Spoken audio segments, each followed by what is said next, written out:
इसके बाद हम आगे देखेंगे ओटो श्मिड का सिद्धांत। ओटो श्मिड रूस के वैज्ञानिक थे और इन्होंने 1943 में एक सिद्धांत प्रस्तुत किया था। इनका जो सिद्धांत था यह अंतरतारक गैसीय परिकल्पना को बताता है। धूल और गैस राशियों के संयोग से पृथ्वी या सौर परिवार की उत्पत्ति होती है, ऐसा ओटो श्मिड ने सिद्ध किया है। इनका जो सिद्धांत था, इसमें जो इसके पहले की हमने जितने भी सिद्धांत और परिकल्पनाएं देखी है, उसमें जो जो समस्याएं थी उन समस्याओं का इन्होंने समाधान किया है और इसके वैज्ञानिक हल को प्रस्तुत किया है और इस प्रकार से एक नए सिद्धांत की इन्होंने रचना की है। ओटो श्मिड ने अपने सिद्धांत में बताया कि जो सूर्य और ग्रहों के बीच में जो एंगुलर मोमेंटम होता है, कोणीय आवेग होता है, इसमें काफ़ी भिन्नताएं हैं। इन्होंने बताया कि जो एंगुलर मोमेंटम या कोणीय आवेग होता है, इसमें पर्याप्त अंतर पाया जाता है और यह अंतर इनके सिद्धांत के माध्यम से स्पष्ट होता है। दूसरी जो बातें इन्होंने बताई कि ग्रहों की संरचना में पर्याप्त अंतर है। सूर्य के निकट के जो ग्रह है ये भारी पदार्थों से बने हैं और जो दूर के ग्रह हैं ये गैसीय पदार्थों से बने हैं। तो इनकी संरचना और आकार में जो अंतर है, यह अंतर भी इनके सिद्धांत से स्पष्ट होता है। तीसरा जो इन्होंने बात बताई कि ग्रहों की गति में भी पर्याप्त अंतर है। इनके स्वयं जो रोटेशन होता है और जो रिवॉल्यूशन हो रहा है, इसमें भी पर्याप्त अंतर, उसका भी इन्होंने स्पष्टीकरण अपने सिद्धांत में दिया है। चौथी इन्होंने बताई कि जो सूर्य से ग्रहों की वर्तमान दूरी है, ये पर्याप्त दूर पर ग्रह बने हैं और उसकी वास्तविकता को भी अपने सिद्धांत में प्रस्तुत किया है। ग्रहों के गति में जो रोटेशन और रिवॉल्यूशन हो रहा है, इसकी गति में भी पर्याप्त अंतर है, यह भी इन्होंने अपने सिद्धांत में इसका समाधान किया है।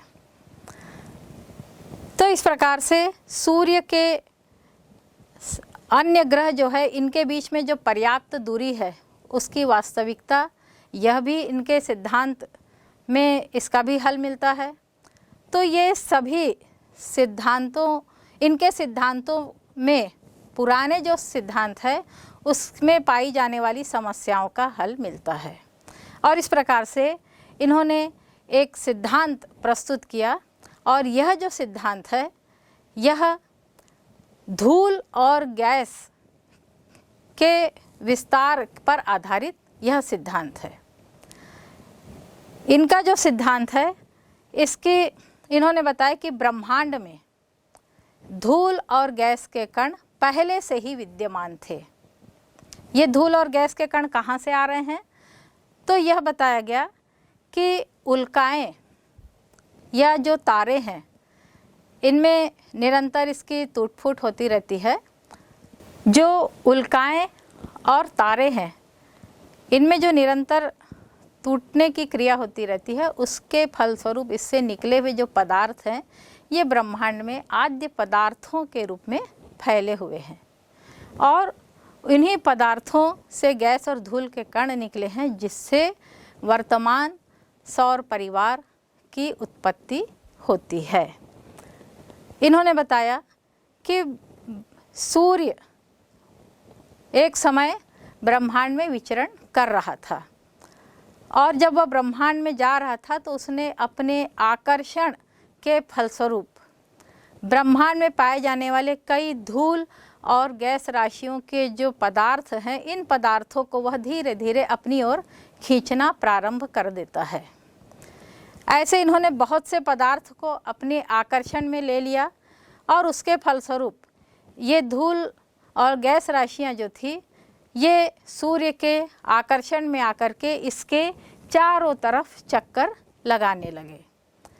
तो इस प्रकार से यह धूल और गैस राशियों में धूल के जो कण थे वो एक दूसरे से अलग थे पहले, लेकिन इनकी मात्रा अधिक थी और उसके कारण ये कण एक दूसरे की ओर आकर्षित होने लगे। इसका जो स्वरूप था यह नॉन इलास्टिक की भांति था, लेकिन जो गैस राशियाँ थी यह गैस राशियाँ इलास्टिक की भांति ये बीच बीच से जाती थी और इनकी गति काफ़ी तीव्र थी। इनकी गति तीव्रता अधिक होने के कारण और इनकी मात्रा कम होने के कारण ये गैस राशियाँ इनके बीच से गुजरती चली जा रही थी। लेकिन जो धूल राशि थी, ये धूल की जो राशि है ये बहुत अधिक मात्रा में थी और अधिक मात्रा में होने के कारण इसका स्वरूप नॉन इलास्टिक था और ये एक दूसरे से आकर के मिलने लगे। पहले ये फैले हुए थे, अव्यवस्थित थे, लेकिन धीरे धीरे यह व्यवस्थित होने लगे, एक दूसरे के निकट आने लगे थे।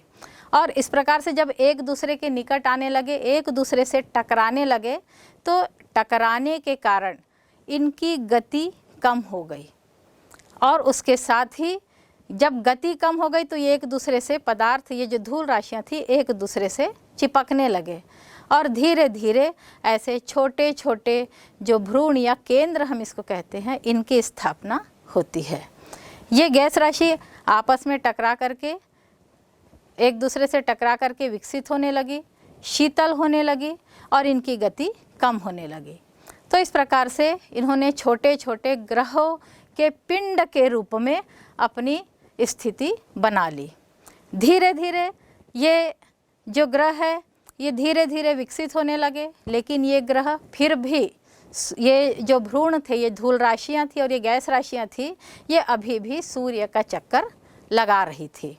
इनके चक्कर लगाने की गति में पर्याप्त अंतर हो गया, क्योंकि जैसे जैसे ये धूल राशियाँ इकट्ठी होने लगी इनका आकार बढ़ने लगा।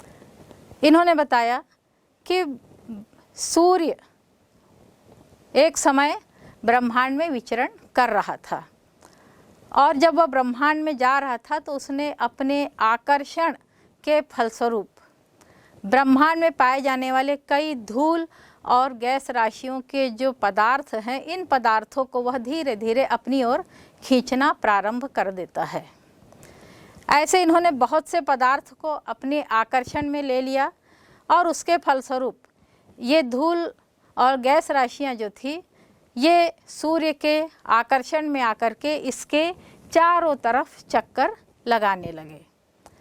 तो इस प्रकार से यह धूल और गैस राशियों में धूल के जो कण थे वो एक दूसरे से अलग थे पहले, लेकिन इनकी मात्रा अधिक थी और उसके कारण ये कण एक दूसरे की ओर आकर्षित होने लगे।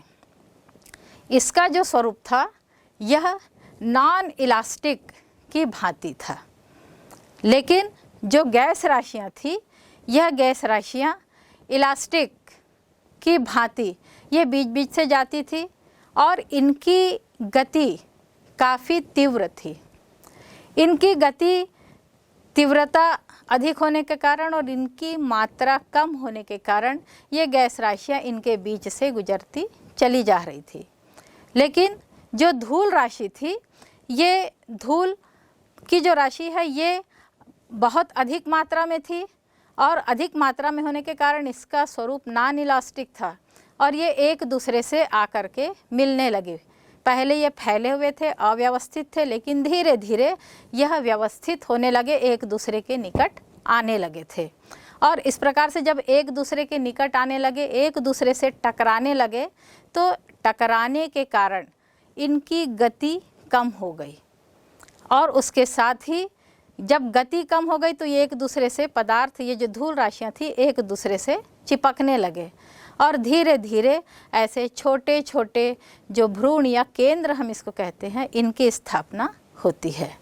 ये गैस राशि आपस में टकरा करके, एक दूसरे से टकरा करके विकसित होने लगी, शीतल होने लगी और इनकी गति कम होने लगी। तो इस प्रकार से इन्होंने छोटे छोटे ग्रहों के पिंड के रूप में अपनी स्थिति बना ली। धीरे धीरे ये जो ग्रह है ये धीरे धीरे विकसित होने लगे, लेकिन ये ग्रह फिर भी, ये जो भ्रूण थे, ये धूल राशियाँ थी और ये गैस राशियाँ थी, ये अभी भी सूर्य का चक्कर लगा रही थी। इनके चक्कर लगाने की गति में पर्याप्त अंतर हो गया, क्योंकि जैसे जैसे ये धूल राशियाँ इकट्ठी होने लगी, इनका आकार बढ़ने लगा और यह अब धीरे धीरे इनकी गति में परिवर्तन आने लगा। ये धीरे धीरे ठंडे भी होने लगे थे। तो इस प्रकार से ग्रहों का जो निर्माण है यह कई अवस्थाओं से होकर के गुजरता है। सबसे प्रारंभ में जो इलास्टिक और नॉन इलास्टिक यानी प्रत्यास्थ और अप्रत्यास्थ ये जो कण थे, ये आपस में जब टकराते थे तो जो इलास्टिक वाले थे ये तो किनारे से निकल जा रहे थे, लेकिन जो अप्रत्यास्थ थे ये आपस में एक दूसरे से टकराकर जुड़ने लगे और अपनी गति खोने लगे थे। इनकी गति धीरे धीरे मंद होने लगी और ये संगठित होकर के ग्रह का भ्रूण निर्मित हुआ। ये पहली अवस्था थी। फिर दूसरी अवस्था में ये जो भ्रूण थे, इन्होंने अधिकाधिक पदार्थों को आत्मसात किया और इस प्रकार से इनका आकार बढ़ने लगा, जिसको एस्ट्रॉयड के नाम से जाना जाने लगा था। ये जो एस्ट्रॉयड थे ये अभी भी एक तश्तरी या एक प्लेट नुमा आकार में ये निरंतर सूर्य का चक्कर लगा रहे थे। एस्ट्रॉयड ने धीरे धीरे और भी अधिक पदार्थों को एब्जॉर्व किया, आत्मसात किया और इस प्रकार से ग्रहों का रूप धीरे धीरे बढ़ने लगा और ग्रहों का निर्माण होने लगा था।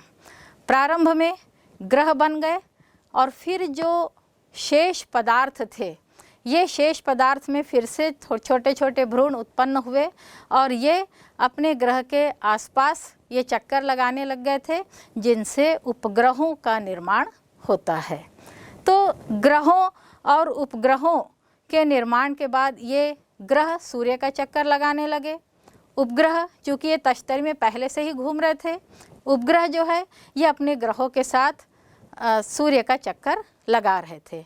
तो इस प्रकार से वर्तमान ग्रह और उपग्रह की रचना को हम यहाँ पर देख सकते हैं। ग्रहों का यहाँ पर हम ये देखते हैं कि ग्रहों का निर्माण सूर्य से नहीं हुआ है, बल्कि ब्रह्मांड में फैली हुई जो मेघ या गैस राशियाँ हैं और धूल के कण हैं, इससे होता है।